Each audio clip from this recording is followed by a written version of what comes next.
안녕하세요, 성도님들. 오늘 말씀 묵상 나눠보도록 하겠습니다. 오늘의 말씀은 열왕기상 18장 30절에서 46절까지의 말씀입니다. 네, 오늘 본문에는 어제에 이어서 갈멜산의 영적 대결이 등장하고 있습니다.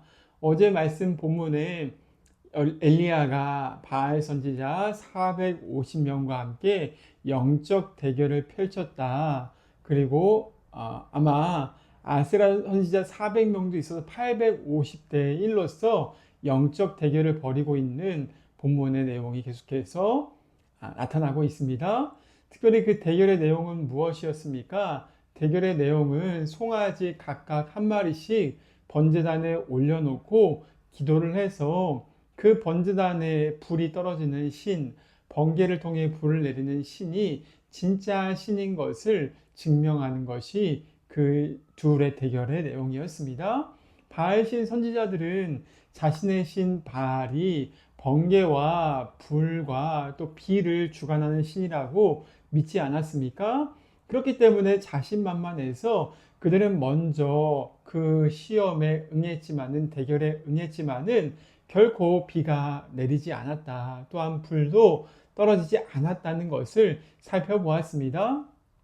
이런 우상의 헛됨에 대해서 마침내 모두 까발려진 다음에 오늘 본문에는 엘리야가 여호와가 참 하나님이심을 드러내기 위해서 그 대결에 앞장서서 임하고 있는 것을 보게 되죠. 그가 했던 일은 첫 번째가 무엇이었습니까? 이스라엘의 12지파의 숫자를 따라서 그 12개의 돌을 모아서 무너진 여호와의 제단을 수축하는 것이었습니다. 바알 숭배로 인하여서 여호와의 제단의 제물이 드려진 지가 오래되었을 것을 추측해 볼 수가 있겠죠. 이스라엘 12지파 모든 지파가 다시 한번 마음을 모아서 하나님께 예배를 드리면은 좋겠다는 마음을 담아 엘리야는 그 제단에 송아지의 각을 든 제물을 드렸습니다. 그 다음에 어떻게 했습니까? 두 번째로 물을 부었다라고 말하고 있죠. 물 4통의 물을 3번이나 부었다고 말합니다. 주변에 고랑까지 팠는데 그 고랑이 두세야 무려 14.6m를 담을 수 있을 정도의 그 물의 양이었습니다. 생수병 7통 정도의 크기죠. 14.6m인데 그 정도의 도랑을 팠던 주변에 그 도랑이 있었고, 그리고 물 4통을 다 붓고 나서 3번이나 그렇게 하고 나니까 도랑에 물이 넘쳤다라고 이야기를 합니다. 이것을 왜 했을까요? 오늘 말씀의 정확한 이유가 등장하고 있지 않지만은 이스라엘 백성들은 대부분 회개를 상징할 때 물을 길러와서 부었다. 성경에는 그런 풍습이 있습니다. 자기의 마음을 쏟아내는 그러한 회개의 표현으로서 물을 길어서 하나님께 부어왔던 전통이 있습니다. 이것은 무엇을 상징하는 것입니까? 정결한 이스라엘의 제물, 그리고 엘리야 자신의 이스라엘을 위한 회개의 기도, 그것들을 상징하는 것입니다. 그 당시에 가뭄이었기 때문에 물이 너무 귀했을 텐데 엘리야는 생명이 담긴 이 물을 담아서 생명 걸고서 이스라엘의 그 우상 숭배 죄를 위해서 회개하는 마음으로 대신 기도했다는 것을 우리는 알 수가 있는 것이죠. 엘리야는 이렇게 제단에 하나님을 향하여서 순전한 기도, 완전한 기도를 드렸으며 그는 확신 가운데 하나님께 이렇게 기도합니다. 그가 기도했던 것은 무엇이냐? 여러 가지 기도가 있지만은 한 가지를 구했다고 할 수가 있겠습니다. 무엇입니까? 하나님의 영광인 것입니다.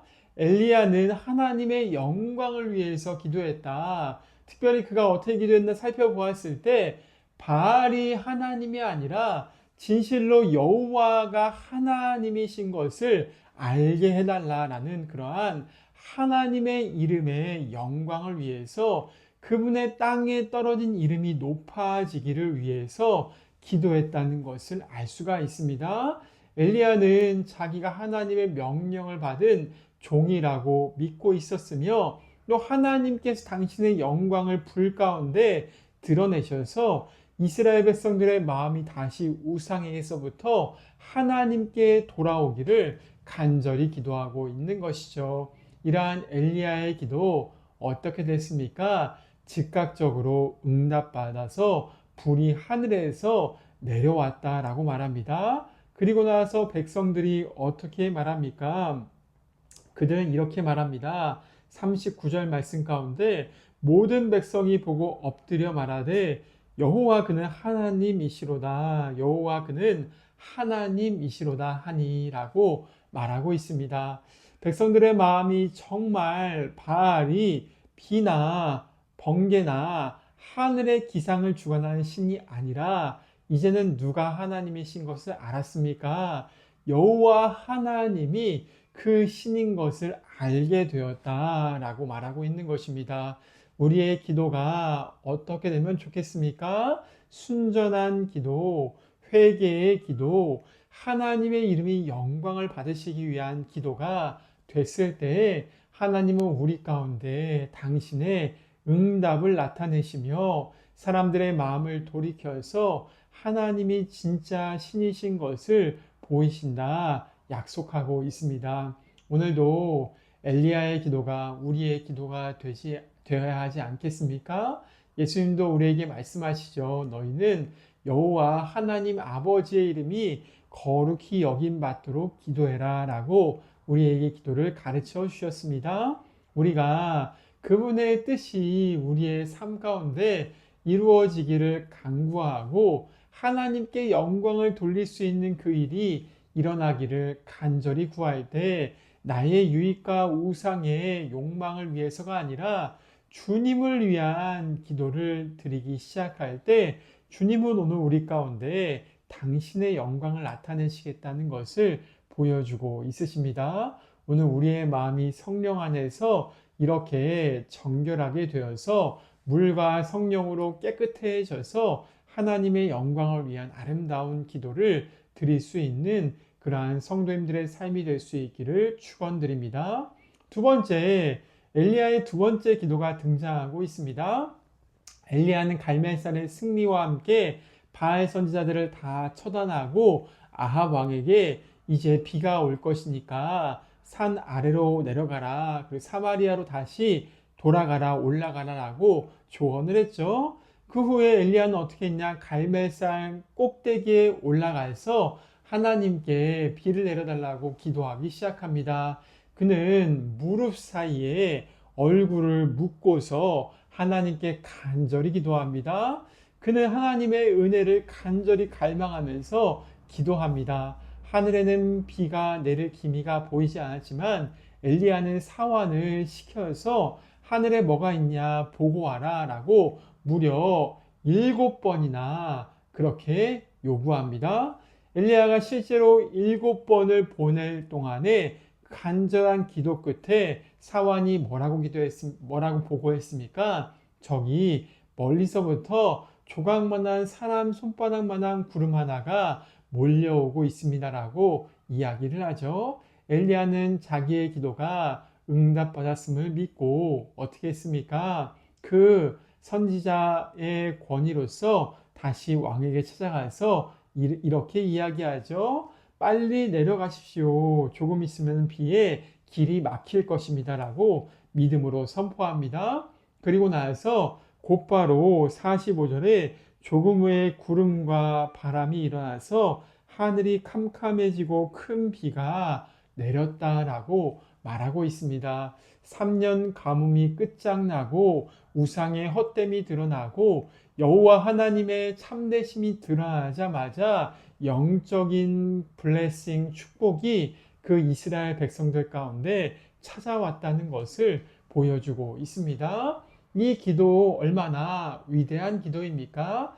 야고보서는 엘리야가 우리와 같은 성정을 가진 인간이지만은 인내로서 소망을 가지고 기도했던 인물로 묘사하고 있습니다. 우리 또한 기도를 하다 보면은 기도의 응답이 전혀 보이지 않는 것처럼 느껴질 때가 있지 않습니까? 저도 그럴 때가 있습니다. 그럼에도 불구하고 오늘 말씀의 엘리야, 그런 선지자의 본을 받아서 우리는 인내로 하나님의 약속을 붙잡고 소망 가운데 기도할 것을 명령받았죠. 우리가 아무것도 보이지 않는다고 상황과 환경을 보면서 그렇게 원망하고 불평할 것이 아니라 하나님의 감동 가운데서 주님의 약속을 붙들고 기도할 때 마침내 영적 축복을 위해서 간구하기 시작할 때 하나님은 우리의 가뭄을 끝장내시고 하나님의 축복의 비를 우리 삶 가운데 내리시겠다 약속하고 있습니다. 우리의 삶의 때때로 기도가 잘 응답되는 것 같지 않을 때에도 우리가 인내로서 믿음으로 붙잡고 기도할 이유가 여기에 있습니다. 오늘도 성도들은 우리의 삶에 기도의 씨를 눈물로 뿌려야 된다, 심어야 된다, 강조하고 있는 것이죠. 척박한 나의 삶 가운데 기도의 씨를 뿌리시고 척박한 우리의 가정 가운데 기도의 씨를 뿌리시기를 바랍니다.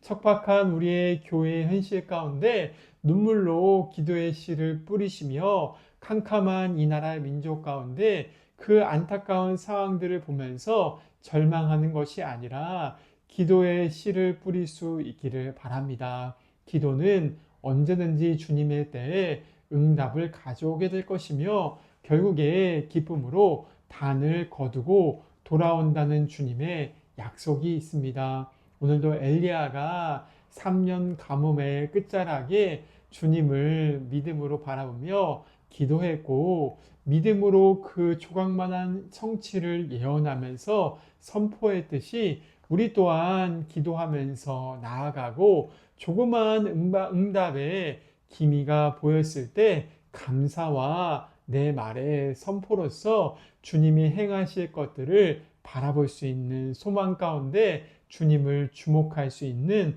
성도님들의 삶이 될 수 있기를 주님의 이름으로 축원을 드립니다. 우리의 삶의 기도의 씨앗들 오늘도 함께 심으셔서 놀라운 은혜를 경험할 수 있는 삶이 될 수 있기를 바랍니다. 함께 기도하시겠습니다.